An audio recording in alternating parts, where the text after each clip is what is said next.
Water is a precious commodity in southern Gaza since the Israeli bombardment began in the southern Gaza Strip.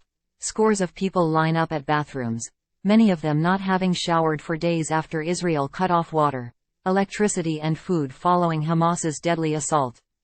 Ahmed Hamid, 43, fled Gaza City with his wife and 7 children, heading to Rafah after the Israeli army on Friday warned residents of the north of the enclave to head south, for their own safety.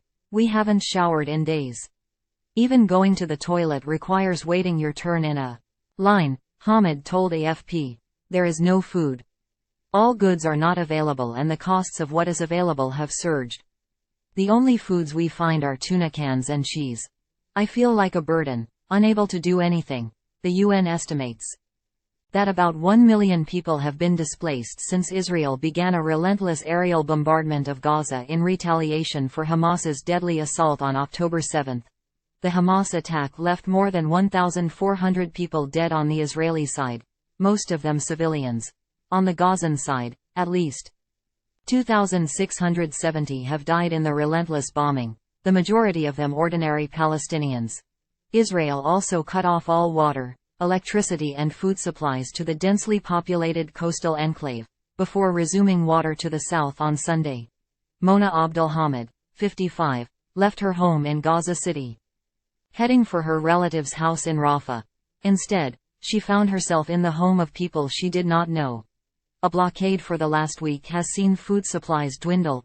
I feel humiliation and embarrassment. I'm looking for refuge. We don't have a lot of clothes and most of them are dirty now, with no water to wash them," she said. "No electricity, no water, no internet. I feel like I'm losing my humanity." Lives in displacement since Friday. Saba Mazba, 50, has lived with her husband, daughter and 21 other relatives at a friend's home in Rafah. Thousands of displaced people from northern Gaza are living in a UN-run school in Khan Yunis. "The worst and most dangerous thing is that we can't find water.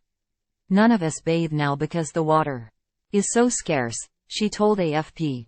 At his home in Khan Yunis, near a school run by the UN agency supporting Palestinian refugees, ESAM said, "We received guests who were displaced from the Gaza City area, the Al-Rimal neighborhood and Tal al-Hawa. But water is a problem," said the 23-year-old who did not wish to give his full name. "Every day we think of how to get water. If we bathe, we won't drink."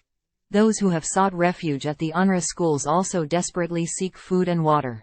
The UN agency's Director of Communications, Juliette Touma, told AFP more people are likely to become displaced, as people continue to leave their homes. Israel is massing forces and weapons at the border with Gaza ahead of an expected ground offensive. Despite the Israeli evacuation order, there were airstrikes in the south, including in Rafah, where one resident said a doctor's house was targeted. "All the family was wiped out," said Qamis Abu Halal. Despite the call for them to head south, there have still been Israeli airstrikes in the area. Time equals 400 ms, greater than Allah al-Hams pointed to the fresh signs of shelling on a neighborhood in Rafah. "I look at the massive destruction. They say there is terrorism here. Where is the humanity they speak of?" he said.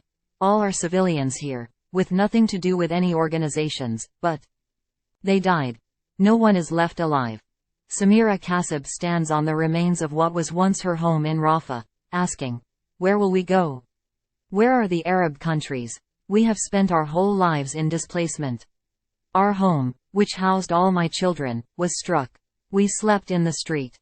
And there is nothing left," she said. "We are isolated. My daughter has cancer and I can't take her to the hospital. I myself suffer from hypertension and diabetes. Gazans are unable to leave as the borders are shut and aid is not getting through." Time equals 400 ms, greater than, but she defiantly raised the victory sign with her hand. Surrounded by her grandchildren, she said, "I won't leave no matter what, even if I die.